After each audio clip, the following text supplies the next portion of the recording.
ಹರೇ ಕೃಷ್ಣ. ಎಲ್ಲ ಕೇಳುಗರಿಗೂ ಭಗವದ್ಗೀತಾ ಅಧ್ಯಯನಕ್ಕೆ ಸ್ವಾಗತ. ಭಗವದ್ಗೀತೆಯ 18ನೇ ಅಧ್ಯಾಯದ ಕೊನೆಯ ಭಾಗವನ್ನು ಇಂದು ನಾವು ನೋಡಲಿದ್ದೇವೆ. ಮೋಕ್ಷ ಸನ್ಯಾಸ ಯೋಗ ಎಂಬ ಹೆಸರಿನ ಈ ಅಧ್ಯಾಯವು ಸಮಸ್ತ ಭಗವದ್ಗೀತೆಯ ಸಾರಾಂಶ ಎಂಬುದನ್ನು ನಾವು ಈಗಾಗಲೇ ನೋಡಿದ್ದೇವೆ. ವೇದವ್ಯಾಸರ ಕೃಪೆಯಿಂದ ಈ ಭಗವದ್ಗೀತೆಯನ್ನು ಕೇಳುವಂತಹ ಭಾಗ್ಯವು ಸಂಜಯನದಾಯಿತು. ಸಂಪೂರ್ಣ ಭಗವದ್ಗೀತೆಯನ್ನು ಕೇಳಿಸಿಕೊಂಡಂತಹ ಸಂಜಯನು ಈಗ ತನ್ನ ಅಭಿಪ್ರಾಯವನ್ನು ಇಲ್ಲಿ ತಿಳಿಸುತ್ತಿದ್ದಾನೆ. ಸಂಜಯ ಉವಾಚ ಇತ್ಯಹಂ ವಾಸುದೇವಸ್ಯ ಪಾರ್ಥಸ್ಯ ಚ ಮಹಾತ್ಮನಃ ಸಂವಾದಂ ಇಮಂ ಅಶ್ರೌಷಂ ಅದ್ಭುತಂ ರೋಮಹರ್ಷಣಂ. ಅನುವಾದ: ಸಂಜಯನು ಹೀಗೆ ಹೇಳಿದನು. ಇಬ್ಬರು ಮಹಾತ್ಮರಾದ ಕೃಷ್ಣ ಮತ್ತು ಅರ್ಜುನರ ಸಂಭಾಷಣೆಯನ್ನು ಹೀಗೆ ಕೇಳಿದೆನು. ಈ ಸಂವಾದವು ಎಷ್ಟು ಅದ್ಭುತವಾದುದೆಂದರೆ ನನಗೆ ರೋಮಾಂಚನವಾಗಿದೆ. ಭಗವದ್ಗೀತೆಯ ಪ್ರಾರಂಭದಲ್ಲಿ ಧೃತರಾಷ್ಟ್ರನು ತನ್ನ ಸಹಾಯಕನಾದ ಸಂಜಯನನ್ನು ಕುರುಕ್ಷೇತ್ರ ರಣಭೂಮಿಯಲ್ಲಿ ಏನಾಯಿತು ಎಂದು ಕೇಳಿದನು. ಸಂಜಯನ ಗುರುಗಳಾದ ವೇದವ್ಯಾಸರ ಕೃಪೆಯಿಂದ ರಣರಂಗದಲ್ಲಿ ನಡೆಯುವ ಪ್ರತಿಯೊಂದು ಘಟನೆಯು ಸಂಜಯನ ಹೃದಯಕ್ಕೆ ವೇದ್ಯವಾಯಿತು. ಈ ರೀತಿಯಾಗಿ ಸಂಜಯನು ರಣರಂಗದಲ್ಲಿ ನಡೆಯುವಂತಹ ಪ್ರತಿಯೊಂದು ಘಟನೆಯನ್ನು ವಿವರಿಸಿದನು. ಕೃಷ್ಣಾರ್ಜುನರ ನಡುವೆ ನಡೆದಂತಹ ಈ ಸಂವಾದವು ಬೆರಗಾಗಿಸುವಂತಿತ್ತು. ಅಲ್ಲಿ ದೇವೋತ್ತಮ ಪರಮಪುರುಷನು ತನ್ನ ಮತ್ತು ತನ್ನ ಶಕ್ತಿಗಳನ್ನು ಕುರಿತು ಆತನ ಶ್ರೇಷ್ಠ ಭಕ್ತನಾದ ಅರ್ಜುನನಿಗೆ ತಿಳಿಸಿ ಹೇಳುತ್ತಿದ್ದನು. ನಾವು ಭಗವಾನ್ ಶ್ರೀಕೃಷ್ಣನನ್ನು ಅರ್ಥ ಮಾಡಿಕೊಳ್ಳಲು ಅರ್ಜುನನ ಹೆಜ್ಜೆಯಲ್ಲೇ ನಡೆದರೆ ನಮಗೆ ಸುಖ ಮತ್ತು ಜಯವು ಖಂಡಿತವಾಗಿಯೂ ಲಭಿಸುತ್ತದೆ. ಸಂಜಯನು ಇದನ್ನು ಅರಿತುಕೊಂಡನು. ಆತನು ಧೃತರಾಷ್ಟ್ರನಿಗೂ ಈ ವಿಚಾರಗಳನ್ನು ವಿವರಿಸಿ ಹೇಳಿದನು.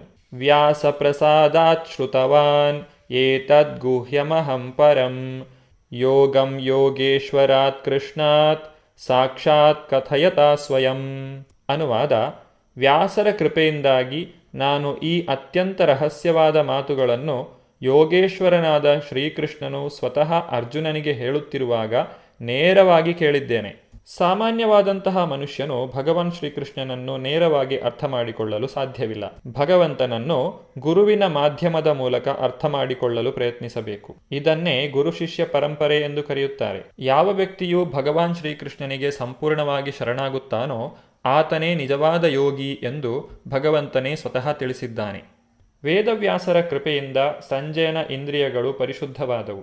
ಆತನಿಗೆ ಶ್ರೀಕೃಷ್ಣನನ್ನು ನೇರವಾಗಿ ನೋಡುವುದು ಮತ್ತು ಕೇಳುವುದು ಸಾಧ್ಯವಾಯಿತು. ಶ್ರೀಕೃಷ್ಣನ ಮಾತುಗಳನ್ನು ನೇರವಾಗಿ ಕೇಳಬಲ್ಲವರು ಈ ರಹಸ್ಯ ಜ್ಞಾನವನ್ನು ಅರ್ಥ ಮಾಡಿಕೊಳ್ಳಬಲ್ಲರು. ಗುರು ಶಿಷ್ಯ ಪರಂಪರೆಗೆ ಸೇರದೇ ಇರುವಂತಹ ವ್ಯಕ್ತಿ ಭಗವಾನ್ ಶ್ರೀಕೃಷ್ಣನ ಉಪದೇಶವನ್ನು ನೇರವಾಗಿ ಕೇಳಲು ಸಾಧ್ಯವಿಲ್ಲ. ಆದ್ದರಿಂದ ಆತನು ಪರಿಪೂರ್ಣವಾದಂತಹ ಜ್ಞಾನವನ್ನು ಪಡೆಯುವುದಿಲ್ಲ. ಭಗವದ್ಗೀತೆಯಲ್ಲಿ ಕರ್ಮಯೋಗ, ಜ್ಞಾನಯೋಗ ಮತ್ತು ಭಕ್ತಿಯೋಗ ಈ ರೀತಿ ಅನೇಕ ಯೋಗ ಪದ್ಧತಿಗಳನ್ನು ವಿವರಿಸಲಾಗಿದೆ. ಈ ಎಲ್ಲ ಯೋಗ ಪದ್ಧತಿಗಳ ಈಶ್ವರನು ಭಗವಾನ್ ಶ್ರೀಕೃಷ್ಣನಾಗಿದ್ದಾನೆ. ನೇರವಾಗಿ ಶ್ರೀಕೃಷ್ಣನಿಂದ ಕೇಳುವುದು ಅಥವಾ ಆತನ ಪ್ರತಿನಿಧಿಯಾದ ಗುರುವಿನಿಂದ ಕೇಳುವುದು, ಈ ಎರಡರ ನಡುವೆ ಯಾವುದೇ ವ್ಯತ್ಯಾಸವಿಲ್ಲ. ರಾಜನ್ ಸಂಸೃತ್ಯ ಸಂವಾದಂ ಇಮಂ ಅದ್ಭುತಂ ಕೇಶವಾರ್ಜುನಯೋ ಪುಣ್ಯಂ ಹೃಷ್ಯಾಮಿ ಚ ಮುಹುರ್ಮುಹು. ಅನುವಾದ: ಅರಸನೇ, ಕೃಷ್ಣಾರ್ಜುನರ ನಡುವಣ ಅದ್ಭುತವೂ ಪವಿತ್ರವೂ ಆದ ಸಂಭಾಷಣೆಯನ್ನು ಮತ್ತೆ ಮತ್ತೆ ಸ್ಮರಿಸಿಕೊಂಡು ಆನಂದ ಪಡುತ್ತಿದ್ದೇನೆ. ಪ್ರತಿಕ್ಷಣವೂ ನನಗೆ ರೋಮಾಂಚನವಾಗುತ್ತಿದೆ. ಭಗವದ್ಗೀತೆಯ ಅರಿವು ಎಷ್ಟು ದಿವ್ಯವಾದದ್ದು ಎಂದರೆ ಅರ್ಜುನ ಮತ್ತು ಶ್ರೀಕೃಷ್ಣರು ನಡೆಸಿದ ವಿಷಯಗಳನ್ನು ತಿಳಿದುಕೊಂಡವನು ಪುಣ್ಯವಂತನಾಗುತ್ತಾನೆ. ಆತನು ಅಂತಹ ಸಂವಾದಗಳನ್ನು ಮರೆಯಲು ಸಾಧ್ಯವೇ ಇಲ್ಲ. ಇದು ಆಧ್ಯಾತ್ಮಿಕ ಜೀವನದ ದಿವ್ಯ ನೆಲೆ.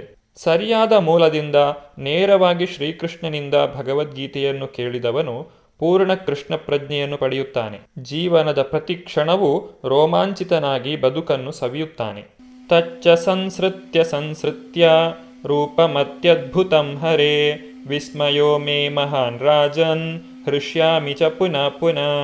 ಅನುವಾದ: ರಾಜನೇ, ಶ್ರೀಕೃಷ್ಣನ ಅದ್ಭುತ ರೂಪವನ್ನು ನಾನು ಮತ್ತೆ ಮತ್ತೆ ಸ್ಮರಿಸಿದಂತೆಲ್ಲ ನನ್ನ ವಿಸ್ಮಯವು ಹೆಚ್ಚುತ್ತಿದೆ.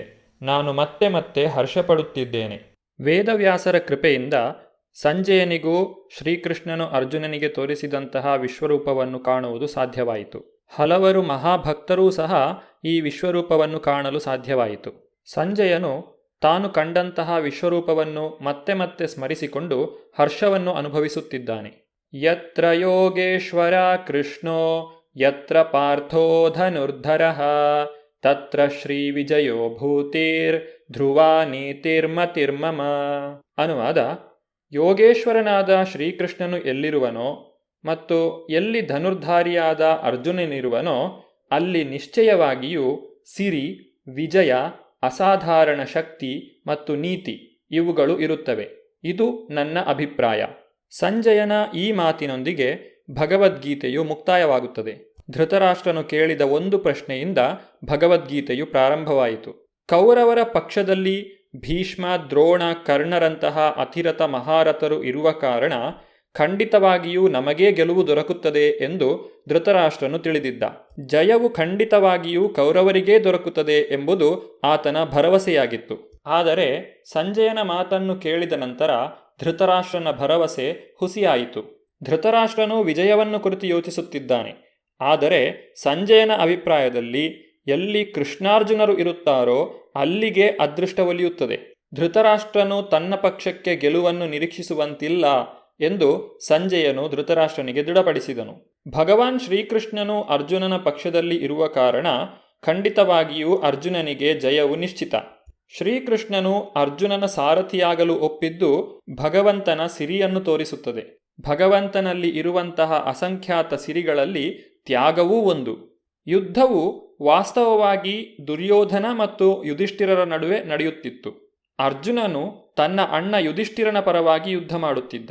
ಕೃಷ್ಣಾರ್ಜುನರು ಯುಧಿಷ್ಠಿರನ ಪಕ್ಷದಲ್ಲಿ ಇದ್ದುದರಿಂದ ಯುಧಿಷ್ಠಿರನ ವಿಜಯವು ಖಂಡಿತವಾಗಿತ್ತು. ಯಾರು ಪ್ರಪಂಚವನ್ನು ಆಳಬೇಕು ಎನ್ನುವುದನ್ನು ನಿರ್ಧರಿಸುವುದಕ್ಕಾಗಿಯೇ ಈ ಯುದ್ಧವು ನಡೆಯಲಿತ್ತು.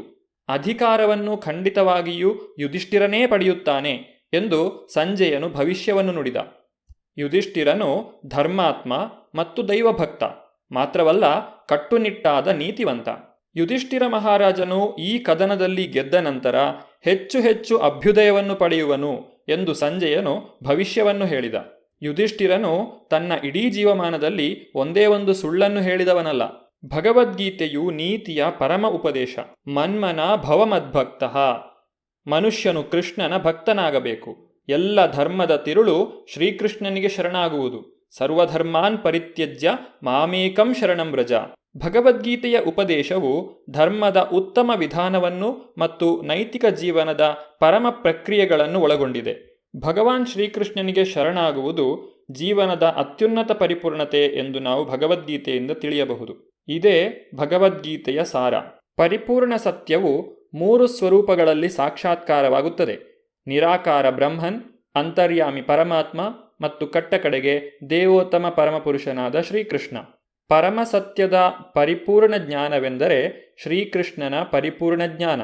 ಶ್ರೀಮದ್ ಭಗವದ್ಗೀತೆಯಲ್ಲಿ 5 ಮುಖ್ಯ ಅಂಶಗಳನ್ನು ಚರ್ಚಿಸಲಾಗಿದೆ: ದೇವೋತ್ತಮ ಪರಮಪುರುಷ, ಐಹಿಕ ಪ್ರಕೃತಿ, ಜೀವಿಗಳು, ಅನಂತ ಕಾಲ ಮತ್ತು ಎಲ್ಲ ಬಗೆಯ ಕರ್ಮಗಳು.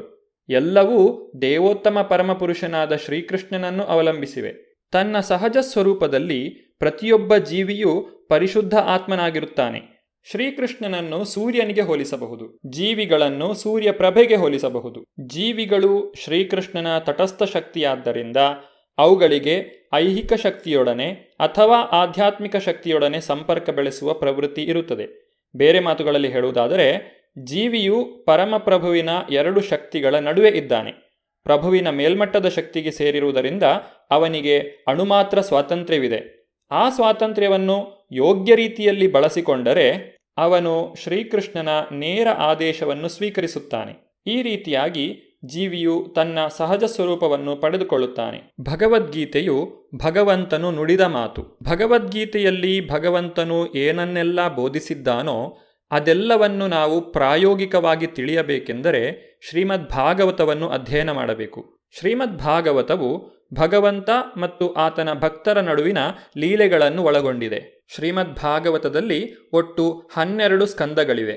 ಕುರುಕ್ಷೇತ್ರದಲ್ಲಿ ನಡೆದಂತಹ ಮಹಾಭಾರತ ಯುದ್ಧವು ಕೊನೆಗೊಂಡ ನಂತರ ಶ್ರೀಮದ್ ಭಾಗವತದ ವಿವರಣೆ ಪ್ರಾರಂಭವಾಗುತ್ತದೆ. ಯುದ್ಧದ ನಂತರ ಯುಧಿಷ್ಠಿರ ಮಹಾರಾಜನು ಯಾವ ರೀತಿಯಾಗಿ ರಾಜ್ಯಭಾರ ಮಾಡಿದನು ಎಂಬುದನ್ನು ನಾವು ಶ್ರೀಮದ್ ಭಾಗವತದಲ್ಲಿ ತಿಳಿಯಲು ಸಾಧ್ಯ. ಭೀಷ್ಮಾಚಾರ್ಯರು ಶರಶಯ್ಯೆಯಲ್ಲಿ ಮಲಗಿದ್ದಾಗ ಯುಧಿಷ್ಠಿರ ಮಹಾರಾಜನಿಗೆ ಯಾವ ಉಪದೇಶವನ್ನು ನೀಡಿದರು ಎಂಬುದನ್ನು ನಾವು ಶ್ರೀಮದ್ ಭಾಗವತದಲ್ಲಿ ಕಾಣಬಹುದು. ಮಹಾಭಾರತ ಯುದ್ಧವು ಮುಗಿದ ನಂತರ ಶ್ರೀಕೃಷ್ಣನು ಮತ್ತೆ ದ್ವಾರಕೆಗೆ ಹಿಂದಿರುಗುವಾಗ ಕುಂತಿದೇವಿ ಶ್ರೀಕೃಷ್ಣನಲ್ಲಿ ಯಾವ ರೀತಿಯಾಗಿ ಪ್ರಾರ್ಥನೆ ಮಾಡಿದಳು ಎಂಬುದನ್ನು ನಾವು ಶ್ರೀಮದ್ ಭಾಗವತದಲ್ಲಿ ಕಾಣಬಹುದು. ಭಗವಂತನ ಅನೇಕ ದಿವ್ಯ ಲೀಲೆಗಳನ್ನು ಒಳಗೊಂಡಂತಹ ಈ ಶ್ರೀಮದ್ ಭಾಗವತದ ಅಧ್ಯಯನವನ್ನು ನಾವು ಮುಂದಿನ ಸಂಚಿಕೆಯಿಂದ ಪ್ರಾರಂಭಿಸೋಣ. ಧನ್ಯವಾದಗಳು. ಹರೇ ಕೃಷ್ಣ.